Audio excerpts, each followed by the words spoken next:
வரைக்கும் சாக்லேட் பாயா வலம் வந்துட்டு இருக்க ஆர்யா அவர்களை பத்தி தான் நிறைய இன்ட்ரெஸ்டிங்கான விஷயங்களை நம்ம இந்த வீடியோக்குள்ள பார்க்க போறோம். நம்ம எல்லாருக்குமே இவர் ஆர்யான்னு சொன்னாதான் தெரியும். ஆனா இவருடைய ரியல் நேம் ஜம்ஷாத் செதிரகத். இவர் டிசம்பர் 11, 1981 கேரளா காசாகாட் டிஸ்ட்ரிக்ட் திரிகாரிப்பூர்ல பிறந்திருக்காரு. அப்பா உமர் செதிரகத், அம்மா ஜமீலா. இவருக்கு சத்யான்ற ஒரு தம்பி இருக்காருன்ற விஷயம் நம்ம எல்லாருக்குமே தெரியும். அவரும் ஒரு ஆக்டர். ஆனா இவருக்கு இன்னொரு தம்பியும் இருக்காரு. ஆமாங்க, அவருடைய பேர் Rasi. Arya Chennai SBOA matric higher secondary ஸ்கூல்ல தான் படிச்சிருக்காரு. அதை தொடர்ந்து சென்னை வண்டலூர்ல இருக்க BS Abdul Rahman crescent institute of science and டெக்னாலஜில தான் படிச்சிருக்காரு. காலேஜ் முடிச்சதும் இவர் சாஃப்ட்வேர் இன்ஜினியரா ஒர்க் பண்ணிருக்காரு. அப்புறம் எப்படி சினிமாக்குள்ள வந்தாரு அப்படின்ற மிகப்பெரிய கேள்வி எல்லாருக்குள்ளயும் இருக்கும். இவரு காலேஜ் படிக்கும் போதுல இருந்தே ஜிம்முக்கு போவாராங்க. ஆக்டர் விஷால், ஜீவா, விஷ்ணு விஷால், உதயநிதி ஸ்டாலின் இவங்க எல்லாருமே க்ளோஸ் ஃப்ரெண்ட்ஸ்ன்ற விஷயம் நமக்கு தெரியும். ஆர்யா அவர்கள் சோலோ ஹீரோவா படங்கள் பண்ணதை விட மற்ற நடிகர்கள் கூட இணைஞ்சுதான் பல படங்கள் பண்ணிருக்காரு. அதுலயும் குறிப்பா ஜீவா, விஷ்ணு விஷால், உதயநிதி ஸ்டாலின் இவங்க படங்கள்ல ஏதாவது ஒரு சீன்லயாச்சும் வந்துருவாரு. விஷால் அண்ட் ஆர்யா 2 பேருக்கும் 6 இயர்ஸ் டிஃபரன்ஸ் இருக்கு. ஆனா 2 பேருமே ஒரே ஜிம்ல ஒர்க் அவுட் பண்ணும் போது தான் மீட் பண்ணிருக்காங்க. இவங்க 2 பேரும் ஒன்னா ஒர்க் அவுட் பண்ணதுனால மட்டும் ஃப்ரெண்ட்ஸ் ஆகலையாங்க. 2 பேரும் ஃபீஸ் பே பண்ணாமலே ஒர்க் அவுட் பண்ணாங்களாம். என்னப்பா நீ ஃபீஸே பே பண்ண மாட்டேற, அவரை மாதிரியே நீயும் இருக்க அப்படின்னு சொல்லும் போதுதான் யாருப்பா அந்த அவரு அப்படின்னு பார்க்கும் போதுதான் விஷால் அவர்கள் இருந்தாங்களாம். அப்போ விஷால் அவர்களை காப்பாத்த ஆர்யா அவர்கள், அண்ணா நாங்களாம் படிக்கிற பசங்க, எங்ககிட்ட எப்படின்னா காசு இருக்கும், கொஞ்சம் அட்ஜஸ்ட் பண்ணிக்கோங்க, எங்ககிட்ட இதுதான் இருக்குன்னு சொல்லி வெறும் 100 ரூபாய் கொடுத்தாராம். அதுக்கப்புறம் என்னங்க 2 பேரும் க்ளோஸ் ஃப்ரெண்ட்ஸ் ஆனாங்க. ஃபர்ஸ்ட் விஷால் அவர்கள் சினிமாக்குள்ள வந்தாரு. அதை தொடர்ந்து ஆர்யா அவர்களும் வந்துட்டாரு. அந்த வகையில 2003ல வெளியான உள்ளம் கேட்குமேன்ற படத்து மூலியமா தமிழ் சினிமால அறிமுகமானாரு ஆர்யா. ஆர்யா அவர்கள் ஜிம் ஒர்க் அவுட் மட்டும் இல்லாம காலேஜ் டேஸ்ல கிரிக்கெட் அண்ட் ஃபுட்பால் இது ரெண்டுத்துலயுமே ரொம்பவே இன்ட்ரெஸ்ட் அதிகமா இருக்குமாம்.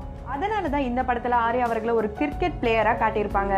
இந்த படத்துல நடிக்க இவர் ரொம்பவே கஷ்டப்பட்டாராம். அதுலயும் குறிப்பா நடிப்பு சுத்தமா வரவே இல்லையாங்க இந்த படத்துல. இவருக்கு கேமராவை எந்த சைடு கொண்டு போறாங்களோ அவருடைய பார்வையும் அதே சைடு போகுமாம். டைரக்டர் கிட்ட திட்டுலாம் வாங்கினாராம். இந்த படத்தை தொடர்ந்து விஷ்ணுவர்தன் அவர்களோட இயக்கத்துல 2005ல வெளியான அறிந்தும் அறியாமலும் படத்துல நடிச்சிருப்பாரு.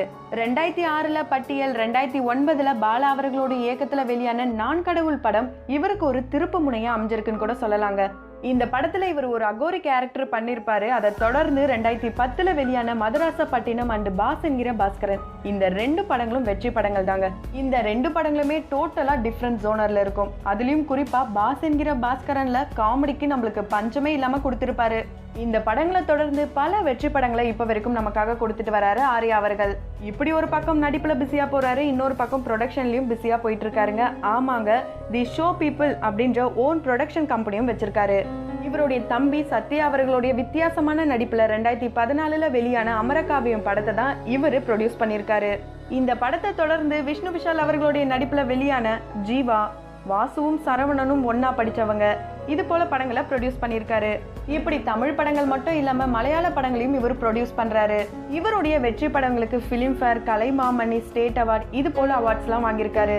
ஜிம் அண்ட் ஸ்போர்ட்ஸ் மட்டும் இல்லாம இவருக்கு சைக்கிளிங் பண்றது ரொம்பவே பிடிக்குமாங்க. அதனாலதான் 2015ல ஸ்வீடன்ல ஜூன் மாசம் நடந்த சைக்ளோ ஸ்போர்ட்டிவ்ல மெடல் வின் பண்ணிருக்காரு.